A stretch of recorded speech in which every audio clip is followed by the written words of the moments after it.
प्रिय विद्यार्थियों, पिछले वीडियो में हमने देखा कि किस प्रकार सिराजुद्दौला बंगाल के साथ साथ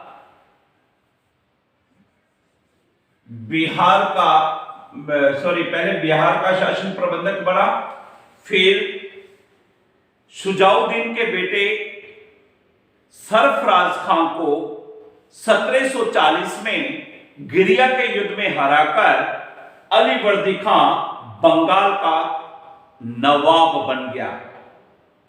और नवाब बनने के बाद उसने बड़ी दृढ़ता के साथ कार्य किया। वह एक योग्य शासक सिद्ध हुआ है। चाहे उसका कार्यकाल ज्यादा बड़ा नहीं होगा, लेकिन अपने कार्यकाल में उसने बंगाल को बड़ा संभाल कर रखा है, बिहार को बड़ा संभाल कर रखा है। यह उसकी अलीवर्दी खां की, सिराजुद्दौला के नाना की यह बहुत बड़ी उपलब्धि है। अब शासक बनने के बाद मूलभूत 3-4 समस्याएं उसके सामने हैं, जिनका सामना अलीवर्दी खां ने किया है। हम उसको डिस्कस कर लें। 1740 से लेकर 1751 तक। 1740 में मराठों का पेशवा है बाजीराव प्रथम, और इसके बाद उनकी मृत्यु हो जाएगी और बाजीराव प्रथम का बेटा बाजीराव द्वितीय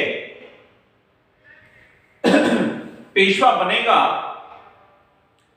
और बालाजी बाजीराव द्वितीय भी कहते हैं। और उस समय ये मराठी सारे भारत के राज्यों पर धावा बोलेंगे, और यही धावा उड़ीसा, इधर मैं बिल्कुल सही नहीं है, सिर्फ समझने के लिए बना रहा हूं, उड़ीसा और बंगाल, बिहार, यहां पर भी धावा बोलने लग गए हैं ये मराठे। तो 1740 से लेकर 1751 के बीच प्रतिवर्ष हर साल मराठा आक्रमण का सामना बंगाल को करना पड़ता है। अलीवर्दी खां 1740 में शासक बना है, 1751 तक सामना कर रहा है। हर साल मराठे आ रहे हैं, लूट कर जा रहे हैं। मराठों ने उड़ीसा पर अपना अधिकार जमा लिया है और बंगाल और बिहार से चौथ वसूल करते हैं।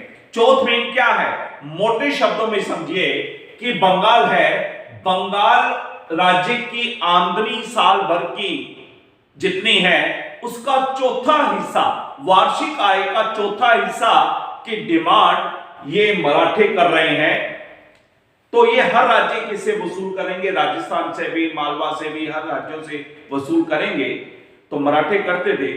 अब आमदनी का चौथा हिस्सा देना थोड़ा मुश्किल है, और उस पर भी मुश्किल है, यदि नहीं दो तो बार बार आक्रमण करना पड़ता है, जिसमें हमारे राजा के सैनिक भी मारे जाते हैं और लूट में कहीं ज्यादा धन लूट कर ले जाते हैं मराठी।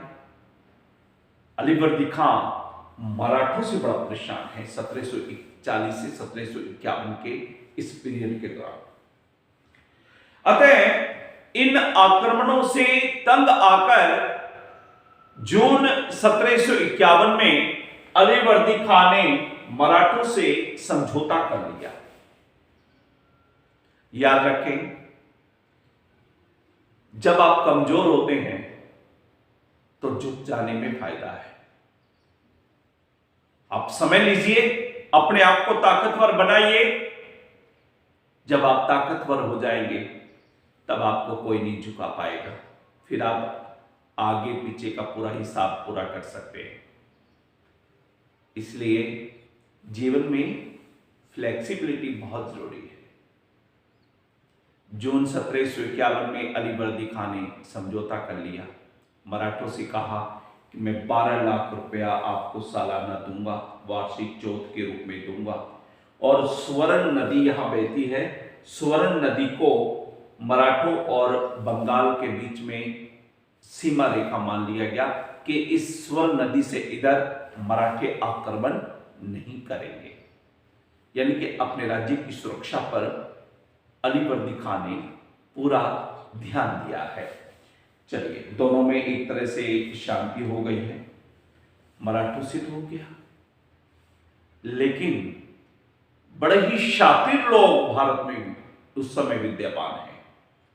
जिन्हें हम फ्रांसीसी और अंग्रेजों के नाम से जानते हैं।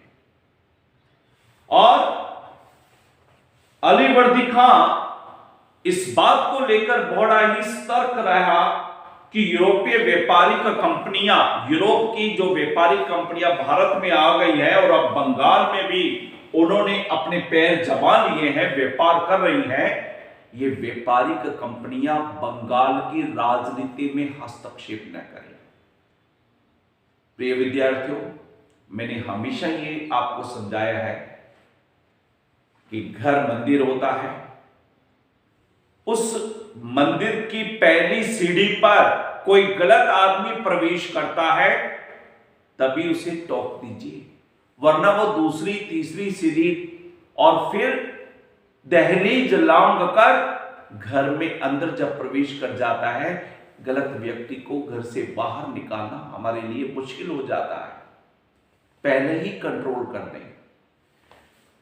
तो अलीवर्दी खां भी बड़ा सचेत है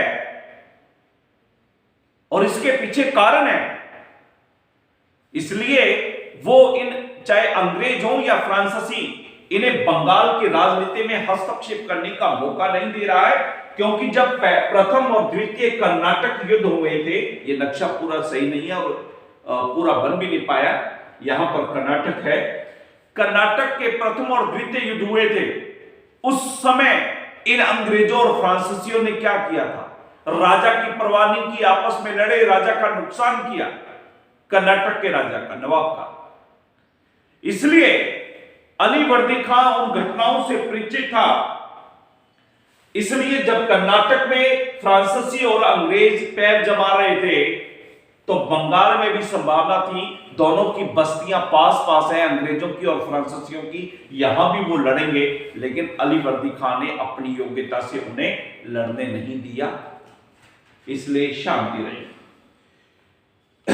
सबसे बड़ी बात है कि अलीवर्दी खां खुद कंपनी के ऊपर अपना कंट्रोल बनाए रखना चाहता था, कंपनी बंगाल पर कंट्रोल नहीं रखे।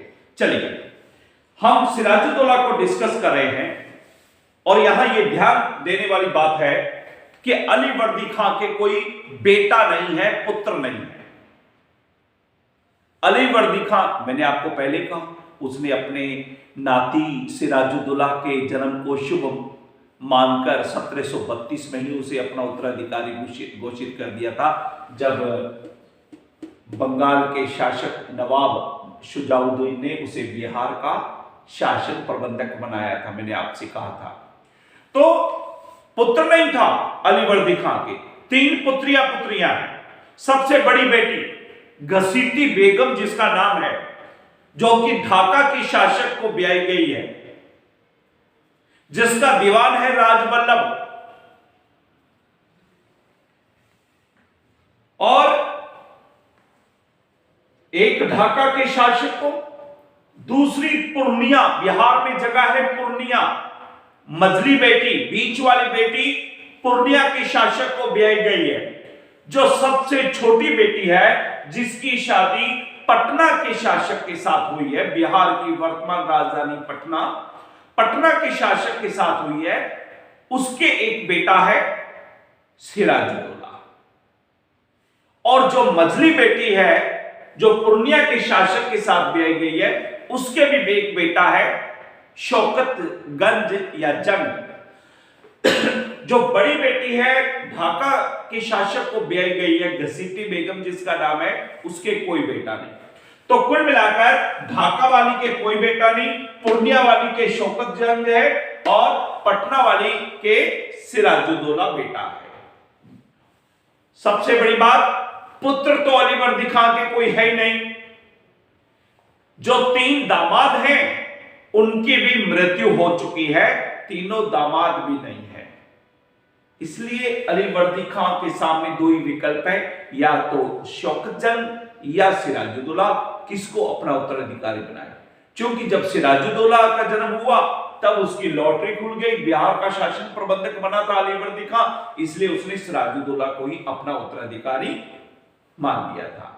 नेक्स्ट हम अब आगे सिराजुद्दौला और प्लासी का युद्ध डिस्कस करेंगे नेक्स्ट वीडियो में। Thank you.